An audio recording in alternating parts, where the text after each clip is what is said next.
Welcome, everyone, to the Feeling Lighter podcast by WeShape, where we shed old beliefs that no longer serve us one episode at a time. The bottom line, how you feel about yourself changes everything in your life. It certainly does, huh? Absolutely. How are you, Lisa? I'm very good. How are you? I'm good. I'm ready for this one. This is a return guest. I was connecting with Nina, our podcast coordinator, and I was like, please get Nicole Cruz if you can. She's incredible. Today's episode is about reparenting yourself and your children's relationship with food.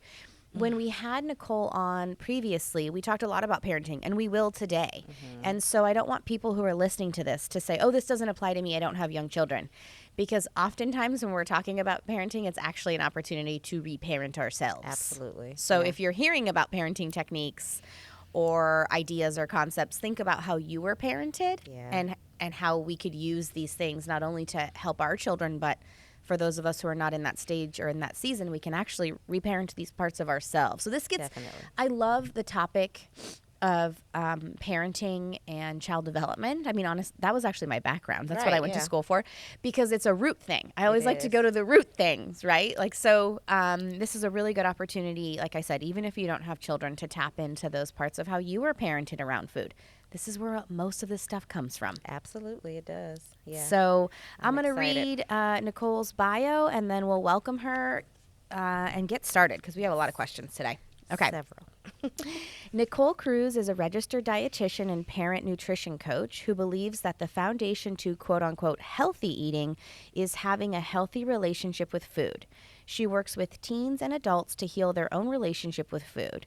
And in her program, Nourish Together, Nicole supports parents through a diet-free lens to raise balanced and empowered eaters who can eat a variety of food, attune to their body cues, and self-regulate with all foods. Doesn't that sound like the dream? It is the dream. Welcome, Nicole. We're happy to have you. Thank you. I'm so happy to be here. Awesome. Where do we want to start today, Lisa? Listen, thank you for being here, Nicole. I have been on an intuitive eating journey for maybe 4 years now, and it's still challenging, right? There's still things that come up. But I have really, really, really struggled with how to transition my children. Quick backstory. I started out raising them. They're 12, 10, and 8 now. But I started out raising them very much in diet culture. I was immersed in it. I was a fitness instructor. I was, only low-calorie foods in my house, in my pantry. And my oldest child, who's 12 now, when she was 6 or 7, she was stealing snacks from other kids' book bags. And she was sneaking food in the house at home. And I did not even have the language to deal with that. And so these last few years, I've been trying to figure out how to incorporate them into this intuitive eating lifestyle. But it is really hard to let go of that control.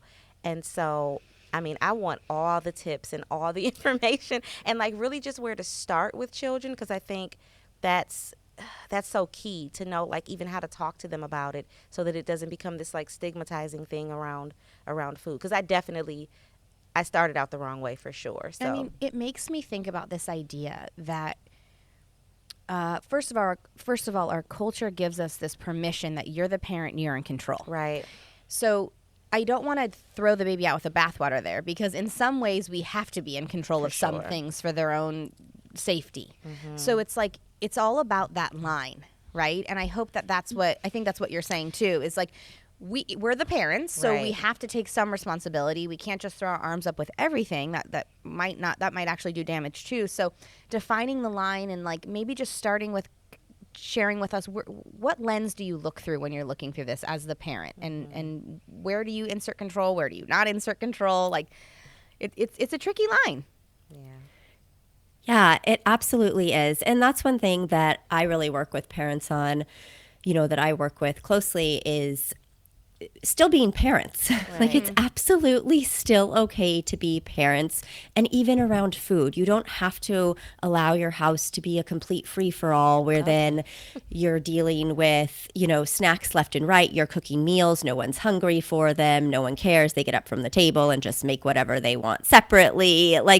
It doesn't have to be that way, right? It also doesn't have to be that you have to purchase umpteen containers of whatever they want each week and just go through all of those. And the minute they want them again, you go back to the store. Like there's so many layers to it that as parents, we have the wherewithal to think through some of the logistics around meal and snack timing, preparing them to be ready for a meal, thinking about budgeting, thinking about chaos in the home with food, having other activities and not just having food be there all the time. It's okay to have breaks from food because now we're going to focus on homework. Now we're going to go outside and play. Now we're going to do, whatever the thing is. And so it's absolutely still okay to be parents.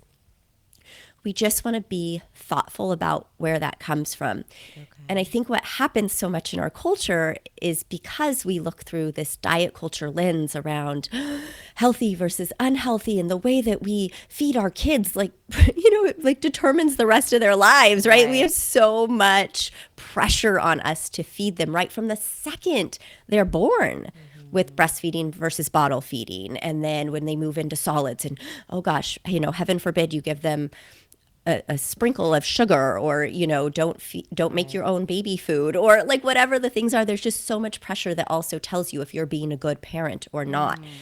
And if we were able to take away all of that from the culture itself, I think we would have a lot easier job of just being parents with food, just the way we can parent with so many other things. But because there's this extra layer around it, it makes it confusing for parents to know, like, where is my role? Where do I hold that boundary? And so often we hold boundaries that are really out of fear, out of trying to control our child's body size, out of worrying that they're going to be addicted to sweets, that they're never going to eat a vegetable in their lives. And so we get really anxious, and then we're parenting from this place that is actually doing more harm than good. I think the fear thing is really important to kind of highlight, because if I think back to when I was being more controlling with what they ate, I think it was out of fear. And it was probably the fear of judgment, right? Or maybe the fear of their health and concerns about that. But you mentioned something about like they're going to be addicted to things. Can you talk about this idea of like addiction, food addiction, and then sugar addiction in kids? Like, is that a thing that we should be worried about as we're parenting and feeding them, or no? Well, personally, I don't think so. There's a lot of mixed ideas out there around, sugar addiction. And one thing I will say is that I understand that the feeling is real to feel addicted to some sort of food or some substance in that way, food related, right? So a lot of people say, I feel addicted to sugar. And I completely understand that. It's just that in my practice, working with teens, adults, and now with parents around their kids, that I've seen, and the research also supports, when we look at the research around giving more permission, healing the relationship with food, giving more permission to food, that even people that felt like they were addicted actually come to feel like, oh, I can actually stop now when we remove the deprivation from it. Right. And sometimes we have to go through that cycle of really allowing more, and we feel it still for a period of time, but then it tends to ease off and it feels more in balance. And so I see that too with the parents that I work with and their kids. And I had one parent tell me, she as she was leaving our program Nourish Together, and she said, I swore, I just kept thinking, I'm going to be the one whose kid can't self-regulate. I knew it. The whole time I was just telling myself, that's going to be it. And she's like, I couldn't believe when I saw my child start to relax around food, leave the cookie, leave just the chip snack, like all of the things that she thought she would never stop eating and just seemed so obsessive and compulsive around. She's like, I couldn't believe it.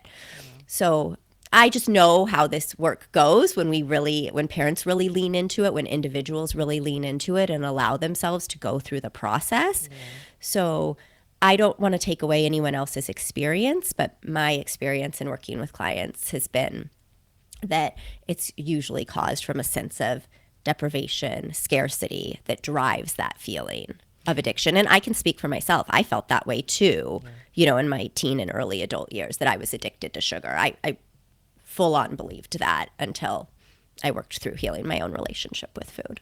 Yeah, so I'm going to just throw some examples out at you if that works. So I have a belief that probably comes from fear. I have been doing more intuitive eating with my children, less regulating, kind of more just like what do you think? How do you feel?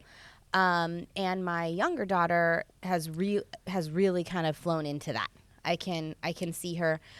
She does have a pretty significant lactose intolerance, and she gets a lot of like physical symptoms from that, and she does want the dairy. And I'm like, ooh. So the conversations I'm having now, which maybe if you think this isn't the right language, I'd love other tools, is I want you to stop and think about like maybe a little bit will be okay, but last time you had a lot, this is what happened. And like, let's just stop for a minute and think about that.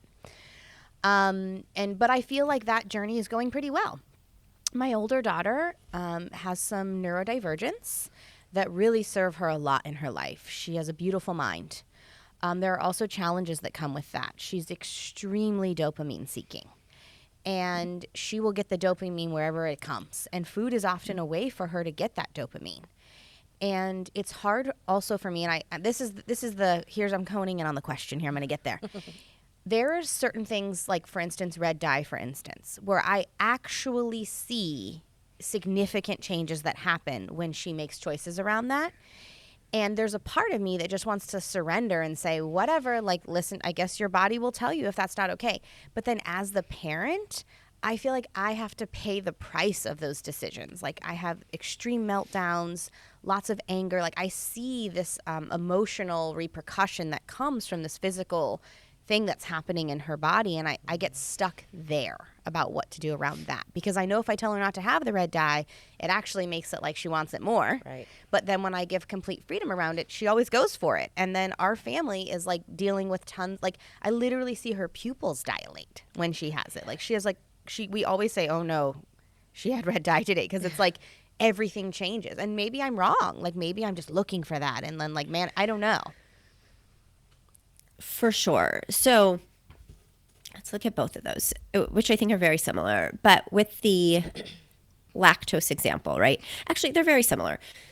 That we want to look at how can we best support them without being overly controlling and without creating a bigger issue. So same with the lactose, right? If your child really likes those foods, maybe she's willing to deal with those consequences sometimes. And could that be her choice instead of us feeling like we have to prevent that, these are just not okay? Or is this her thing to work through and figure out on her own, which I think is something that we need to give our children the space to do, which is so hard, right? But we need to let them sometimes eat more than feels good. And yes, they get a bit of a tummy ache. Like sometimes that happens. That just happened to one of my kids after Halloween.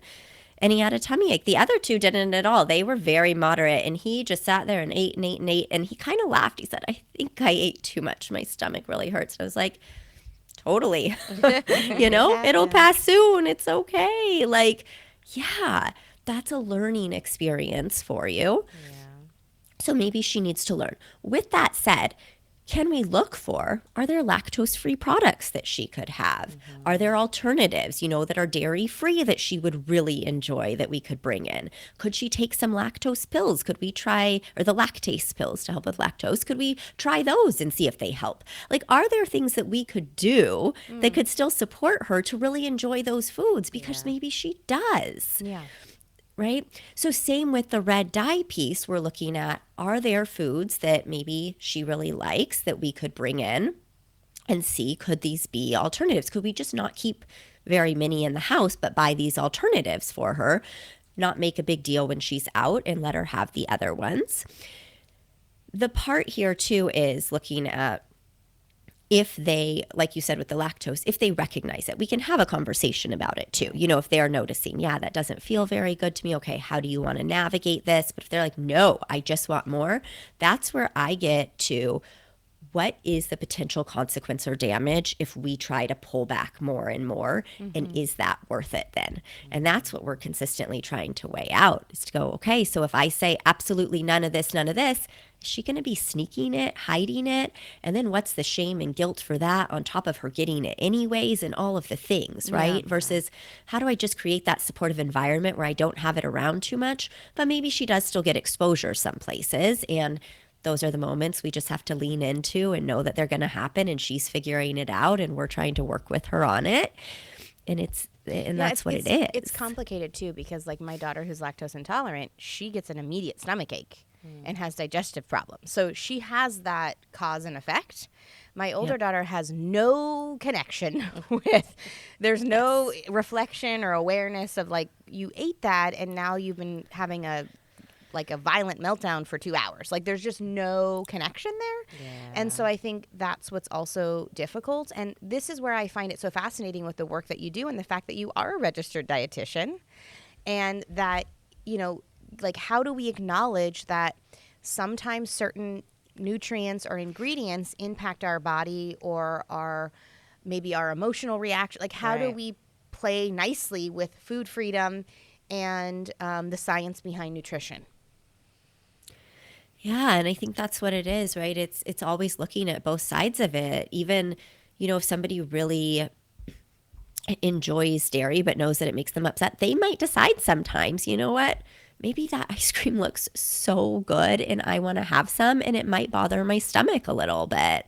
But that's not the end of the world versus like the diet culture idea of like anything that you do and you put in your body that doesn't feel good, like you're a horrible person for it, you're unhealthy now, right? It's just like, yeah, that's just a consequence that happened, like a very neutral, non-judgmental consequence. It's just what it is. Yeah. And so how can we start? I think that's our job as parents first, is to take all this extra energy away and just be able to look at it objectively. Yeah. Like, yes, when my daughter has red dye, I notice this behavior. So how do we want to navigate that without all of this extra energy that comes in around it?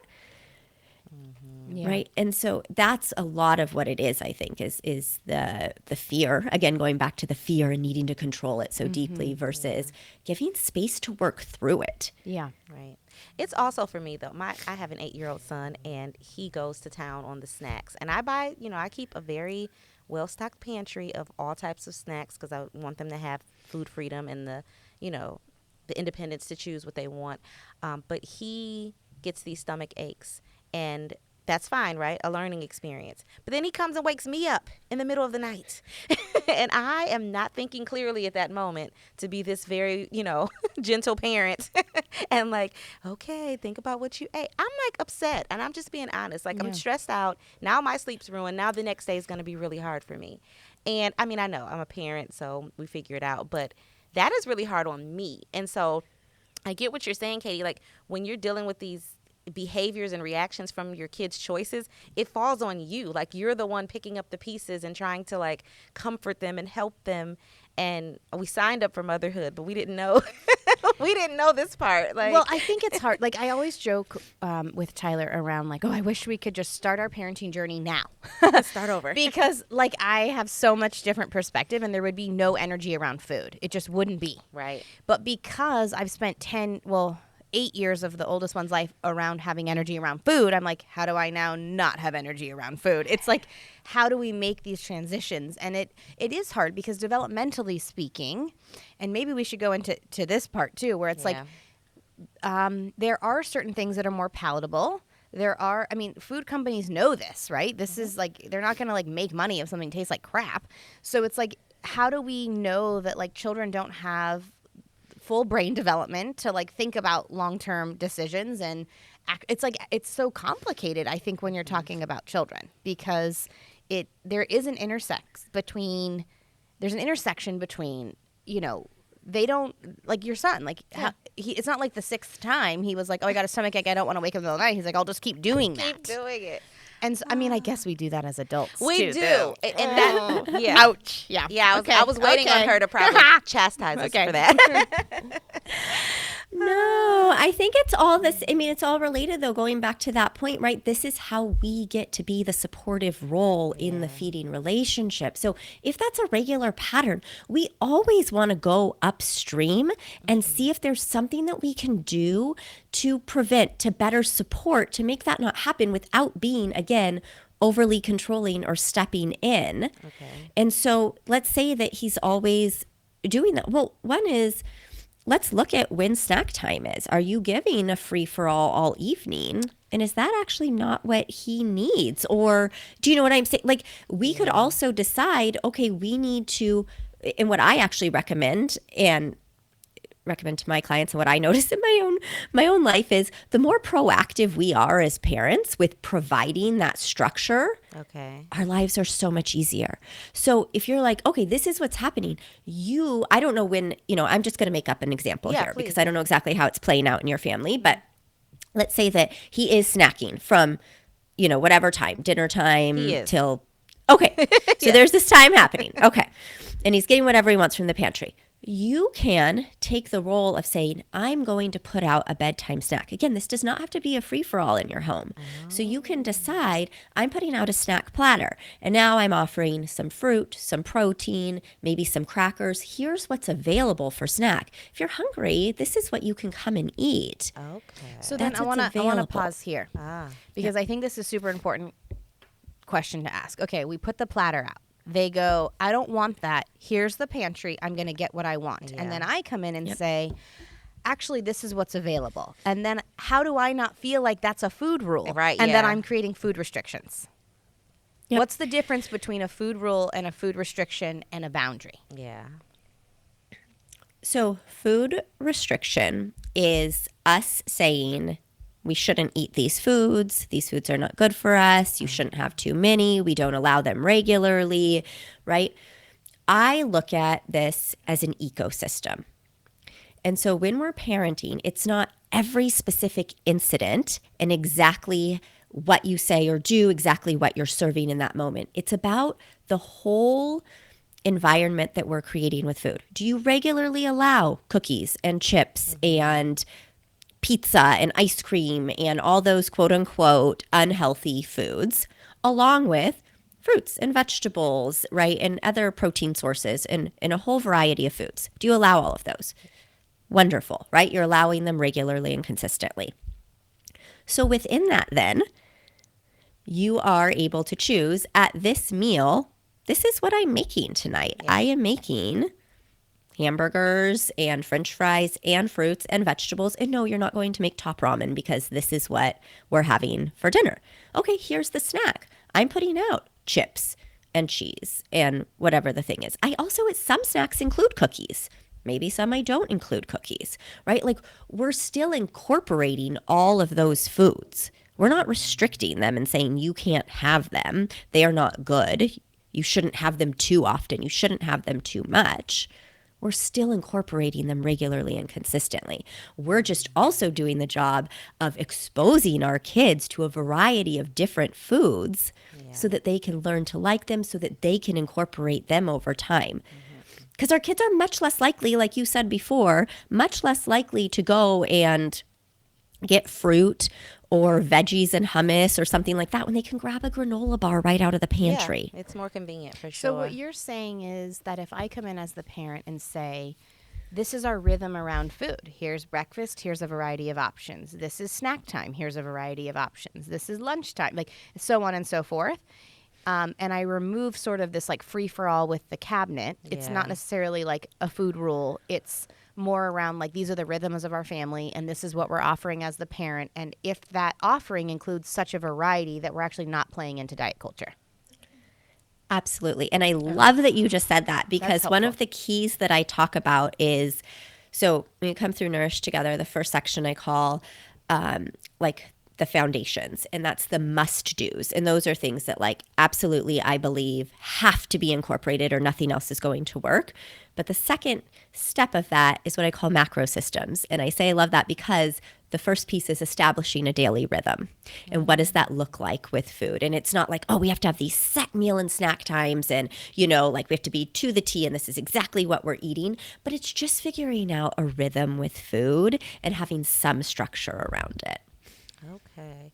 I feel like this is like, when you live in diet culture and you're all the way over here and then you go anti-diet and you're all the way over here. So now we're trying to like swing the pendulum back to the center somewhere. And now I have work to do. So thank you. It's like I have to figure out some new ways. But I do like the idea of sort of creating that boundary around it and saying, here are your options. No, you're not going to get, Oreos every day for snacks. You're going to have some options here. There's more than just this one thing. And my kids live in the pantry. Like, as a matter of fact, there's a sliding door and it doesn't all the way close. So it's like always open. And they literally live in there. And my son, the one, he likes to sit in the living room and watch TV alone. And then he'll, tiptoe over to the pantry, grab another snack, tiptoe. So that's a part of the stomach ache thing. So I like that option of sort of setting a boundary. So like if it's post dinner, everyone, I think we're always talking about this post dinner time. Adults too, right? So if we say in our family we're putting a platter out post dinner every evening, and that platter will always have a variety of different things. Yep. And then a child goes, or an adult goes to the pantry, we can say, remember, we have our post-dinner platter available to you. Those are our choices for this evening. And if those choices do include some cookies and some chips and some other things, then the I don't get the thing I want doesn't come up as much. So then eventually the pattern won't be so that I can't have that. Maybe that night we didn't have the exact cookie you wanted, but you'll start to see over time that if we can follow through with our rhythm, that cookie will appear on occasion, and therefore you're not so like panic and I need to go to the pantry. Yeah. Is that what you're saying? So it's okay to redirect them from the pantry back to the snack platter. Absolutely. And with children, if we're making those shifts, we often need to incorporate them into them and explain to them how we're going to start doing it now. These are some changes that we're going to be making around food. You can always get as much as you need to eat. We're going to incorporate all of the foods that you still enjoy. But part of my job as a parent, too, is to help make sure that we're putting out a variety of foods and that you get, an abundance of nutrients and choices and everything. And so we're going to be putting out the food that's available. You can decide if you want to eat it or not. But when we put snacks out, that's what's going to be available. And we can also incorporate them. Share with me some ideas, that you want to put out. It could be in that moment. It could be ahead of time. We make lists of things that you want us to incorporate. It could be, I'm going to be putting out some cookies. Do you want to pick these cookies or these cookies? And then you fill in some of the other pieces on there. It's a huge light bulb just went off. Thank you. I'm definitely doing this. I'm into like charcuteries all the time. So my kids know, like, mommy made a charcuterie board, so it's set out. But I think even my oldest daughter, my 12-year-old, would love to be a part of this and setting it up. They actually all like to make them. So it could be a family activity where we set the snacks out and this is what we're snacking on until bedtime. So, and I think as parents, we have to be patient. I have noticed 18 months ago, I was noticing this pattern that like we would sit down for dinner and the kids would never sit down with us. And I just felt exhausted trying to get them to sit with us. And so I was just like, whatever. And then I said, no, I want to set an intention that we have a meal. You don't have to eat it. You don't have, and it took a year. Oh my God. It took a year. But I just kept going, it's dinner time, please come sit down. And then when they would leave, I would pause and I would go get them. And then it's dinner time, please come sit down. And now they sit down for dinner. Wow. And my oldest daughter doesn't stay as long as I want her to. And she actually hardly eats the food. But I just let it go. And I'm like, that's the other thing is like lowering the bar a little bit. Like my expectation of the children to come and put a nice cloth napkin over their lap and have a nice, beautiful discussion of their day and try every single food. Like that is unrealistic. Yeah. And I have to let that go a little bit. But that I had to give a lot of patience because I think that if we try something for like 2 weeks and it doesn't work, we're out of here. We're done. Yeah. And it's like, no, come back to the intention. And then again, my older daughter wouldn't eat any of the meals. So I started doing this thing where I would actually plan out what we're going to have for the week because that's the other thing. I don't want to the decision around what we're eating for dinner is so much sometimes that when I get home, I just want to know what it is and I'll cook it. Same. So her job on Saturdays is I print out the chart and she fills in with me, like we'll do it together. Like, what are we having this week for food? I love that. And so then that way when she goes, I didn't want that, I'm like, maybe you changed your mind, but like you're the one who planned this meal, right? And she doesn't eat as much as I want, like I hope, really. Like sometimes she'll just have like 2 bites of rice, but she definitely participates more. And so I also think maybe I need to lower the bar. Yeah. It sounds like it. But it sounds like she's made a lot of progress. So that's she has, great. but it took a year. It took a year. And so like I have to remind myself of that. Yeah. It took a year. So we have to be patient with ourselves. We have to be patient with and be willing to try things and stick with it and like say, okay, like come back to my intention. What's my intention? To have a family meal together. Okay. Well, you're going to be annoyed for about a year that you're going to have to stop your meal and get up and make eye contact and get on their level and bring them back. Right. How can we do that? Well, I can ask my partner to participate in that. I can, give grace and not have an expectation that it's going to be a 45-minute dinner, right? That part. So, like, okay, we now have sat for 5 minutes. Great. We now have sat for 15 minutes. Progress, right? It might not ever be exactly like this envision I have of this European 3-hour meal with 7 courses that we all enjoy. Like, they're 6 and 10. Right. Yeah. That's a lot for an adult. Yeah. Oh, goodness. So true. And I think it's so great to look at all of those things as progress. You know, sometimes I'll get parents that are worried their kids aren't eating enough variety, and we're working on that. And they're like, you know, I just feel like we haven't made any progress. I'm like, well, let's look at that. And they're like, oh, well, mealtimes are so much more enjoyable. They're not stressful at all anymore. We're all sitting together. Like, all these things are happening. My kid is eating and not complaining about the food being on the table, but they haven't tried something new.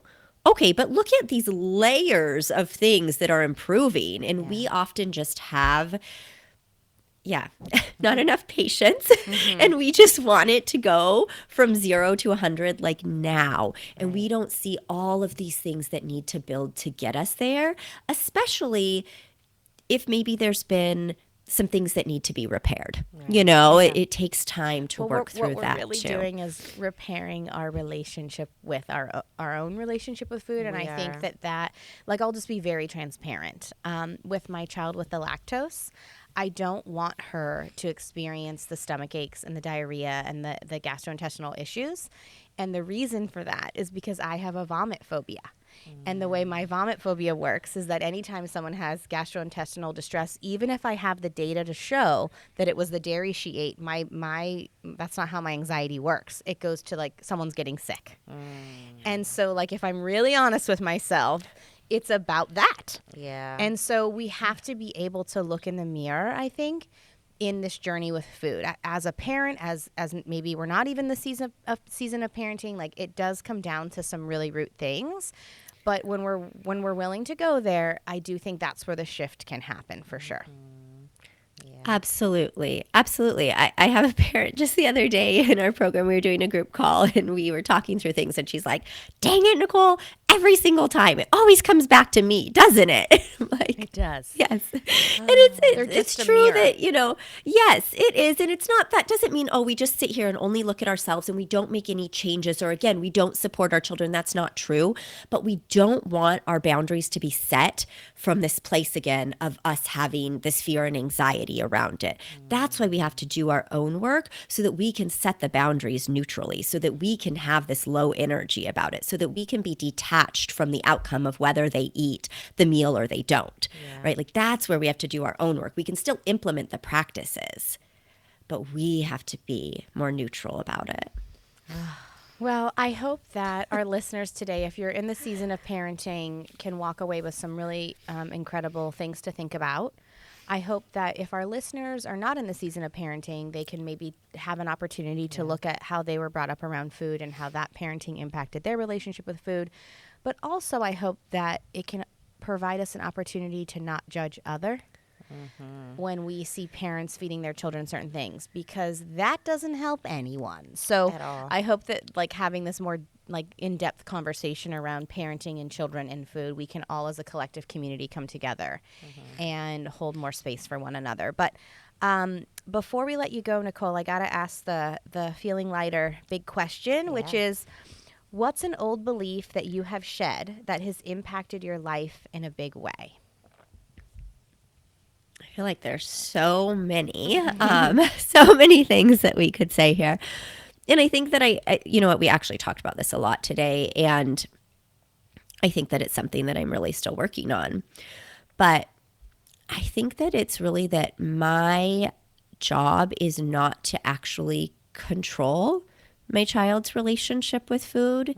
It's really to give them the space to have their own relationship with food, and to provide that, you know, gentle guidance and the neutrality around it, to let them learn about it and to develop. But, you know, for so long, I think I even wanted, like, they have to have a good relationship with food, and I've had an eating disorder and I don't want that, and I have to, like, make this perfect and all the things. And to really let go of that and to recognize that I have 3 kids myself. They all have different personalities. They all have different preferences with food. They all have different behaviors with food. And, you know, who am I to judge or try to transform them into one or the other? So really it's that I need to create that space for them to develop their own relationship with food, and what I hope will be at least a somewhat healthy one. Yeah. Ooh, Wow. it sounds like letting go and trusting. Yes. And that's scary. Yeah, that is scary for sure. Thank Well, you. though. Nicole, thank you so much. It's been such a joy to connect about this topic again. Where can our listeners find you? Oh, thank you so much for having me. I love chatting with you. And they can find me on Instagram is probably the best place. I'm now there as Diet Free Family. So you can find me there as Diet Free Family. If you listen to this and you want to chat, feel free to shoot me a DM. Tell me that you heard the podcast. I would love to connect with you. That's the best place. And otherwise, you can find resources on my website at NicoleCruzRD.com as well. Wonderful. Awesome. Thank you so much, Nicole. Yeah, thank you for having me.